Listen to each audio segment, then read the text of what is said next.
It's good to be with you at This is Beirut. I hope one day I can actually stand in Beirut and say, this is Beirut. But I'm delighted to be with you, and I think it's very important for us to continue this dialogue, which is the beginning of a dialogue with the Lebanese people directly.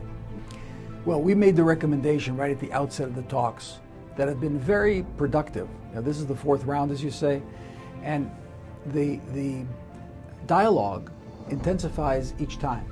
We ratchet up from meeting to meeting. And I think the trust is growing from meeting to meeting. And the understanding that we really both want peace and get beyond this problem of Hezbollah is something we need to work on together. So we recommended a two-track process for the negotiations. The first would be security, military related.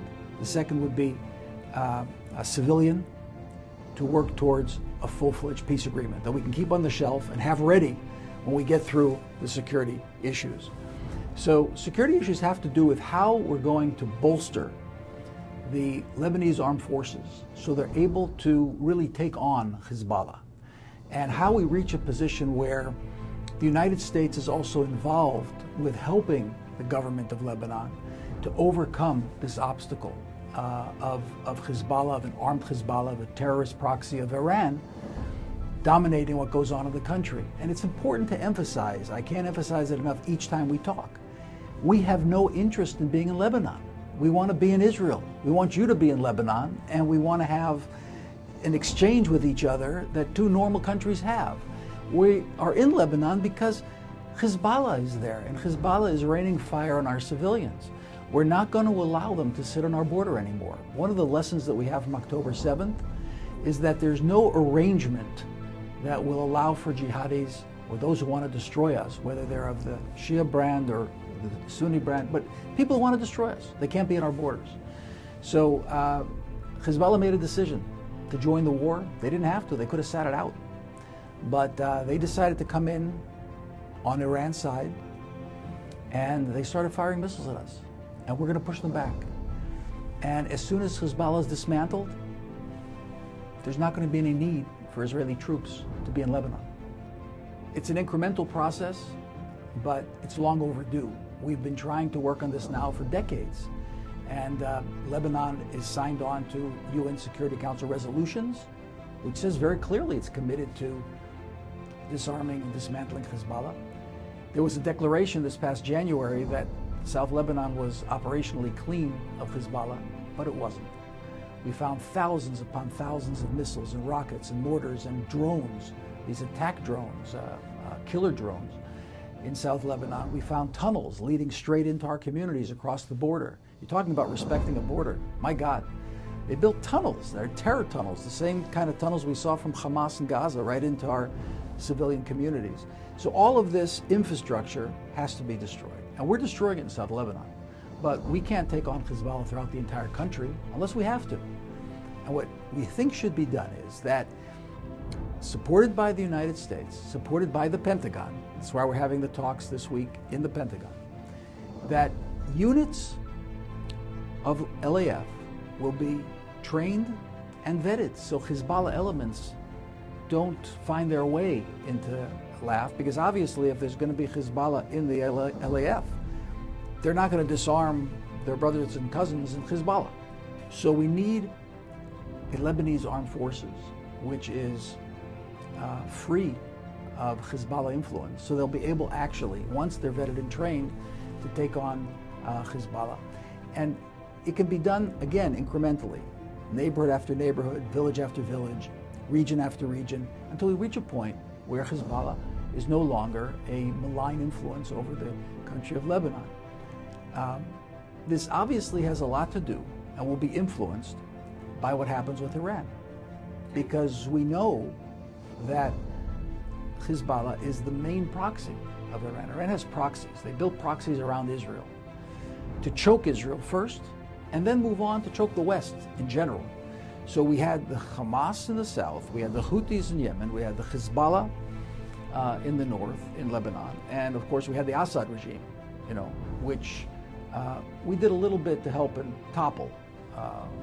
So we've degraded all of these proxies, but they haven't been defeated. Well, it seems to me that in the president's statement itself, there's a declaration against support for proxies, because you can't possibly have the Abraham Accords while Iran is supporting terrorist organizations intent on destroying the very country that's entering into the Abraham Accords. So it's contradictory. And I think that's what the president is really saying when he talks about the trade-off being, you've all got to join the Abraham Accords. He said that not only to Lebanon, of course, but to Saudi Arabia and Qatar, Kuwait and Oman. We're certainly ready, willing, and able to enter into those accords, as we did in the past. We're not going to endanger our security. We're not going to go back to a country that's 9 miles wide.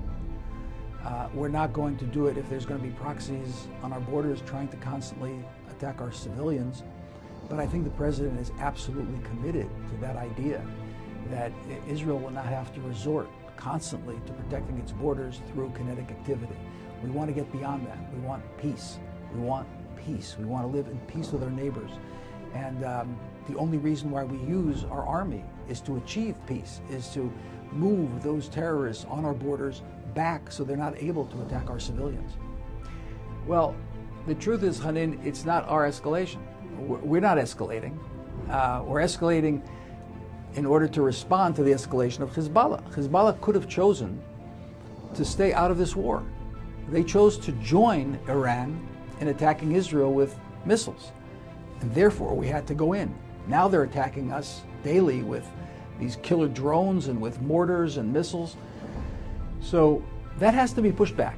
We have to get to a point where they're no longer able to fire anti-tank missiles into our communities, and of course to use these drones. Now, if Hezbollah is making the mistake to think that they're immune from our defensive actions in Beirut, they should think twice. No terrorist is immune anywhere. And I think we've proven that time and again. Not in Tehran and not in Beirut. And nobody has immunity. If they're firing killer drones at our people, they're firing missiles and mortars and rockets at our people, they're not immune anywhere. If ultimately there's an agreement in Lebanon, we hope to reach an agreement in which case we'd never have to operate militarily in Lebanon. On the contrary, we want to see a strong Lebanon. You know, normally when people are in contest, military contests, they want to see the other side weakened. We don't want to see Lebanon weakened. On the contrary, I want to see the government of Lebanon strengthened so it can contend with these malign organizations. Look, first it was occupied by the PLO. Okay, we knocked the PLO out of Lebanon.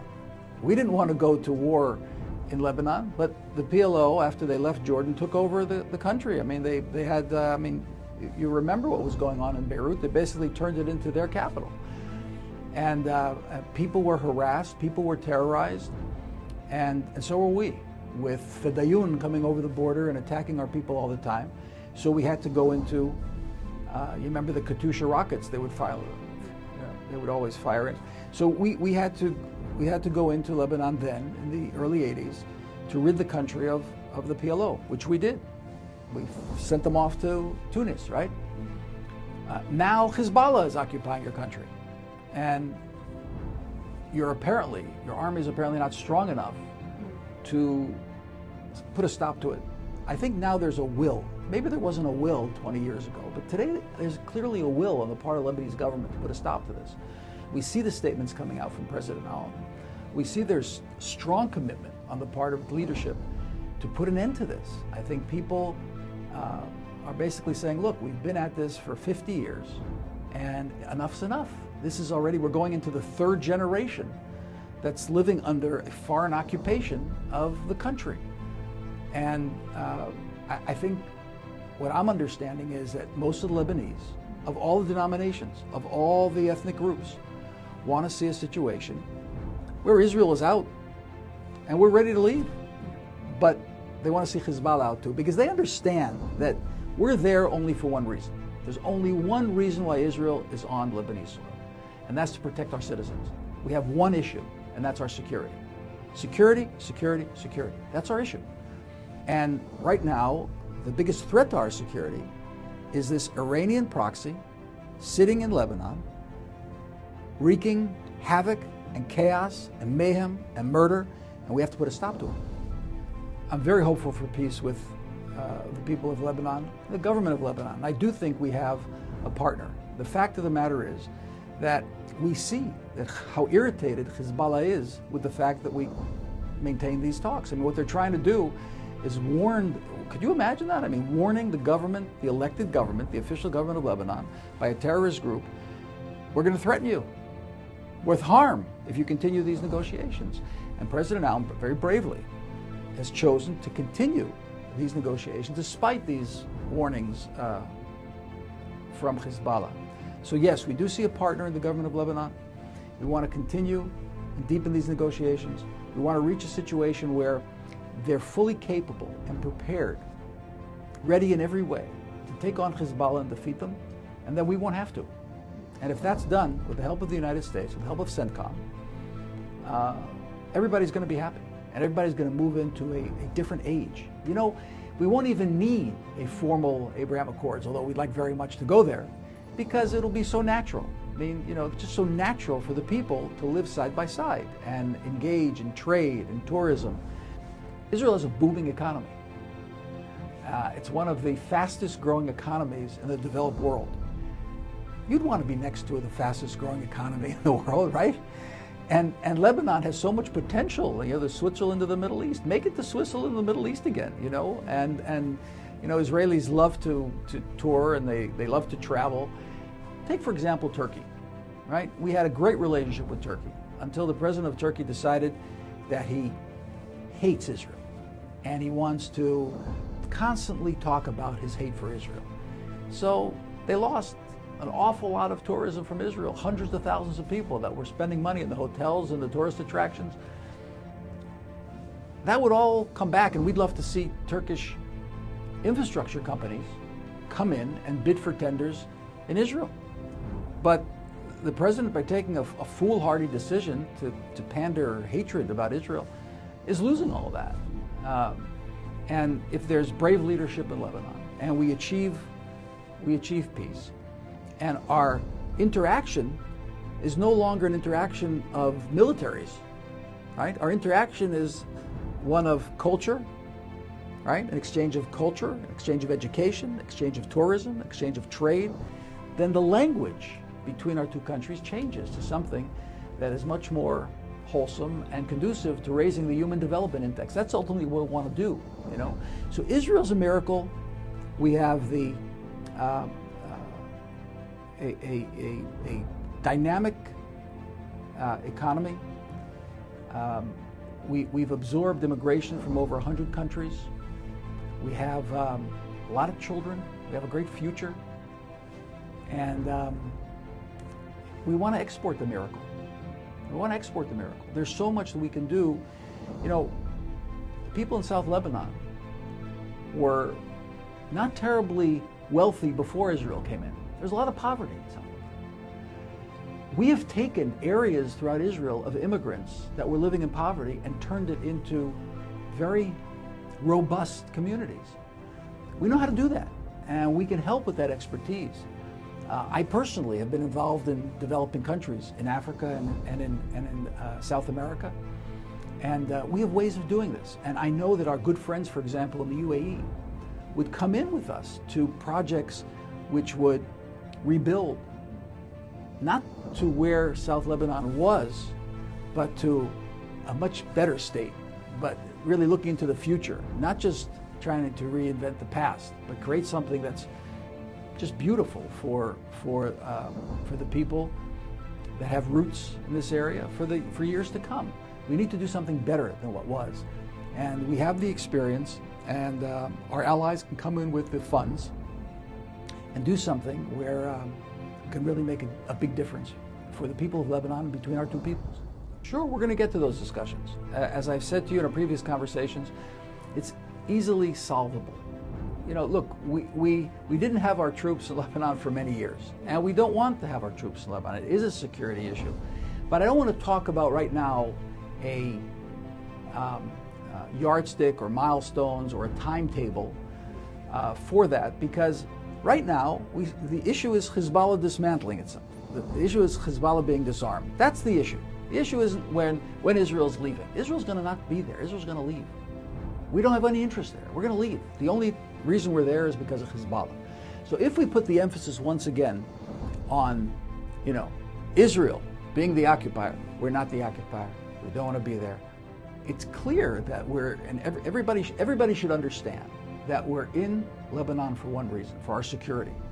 The moment that Hezbollah no longer poses a threat to Israel, we're not going to be there. And the issue of where exactly the blue line will run, that's something we're going to talk about as we progress in the negotiations. That's not really a big issue. The big issue is an Iranian proxy on our border. Solve that problem, and all the problems get solved. And peace will come. Peace will come. I would like to say something to my Shia brothers and sisters in Lebanon. We are not your enemy. You are undergoing a tragedy, and I feel your pain. And I think Israelis feel your pain. But we're not the cause of your pain. Hezbollah is the cause. We don't have a gripe with you. We don't have any issues with you. We have issues with Iran and its proxies.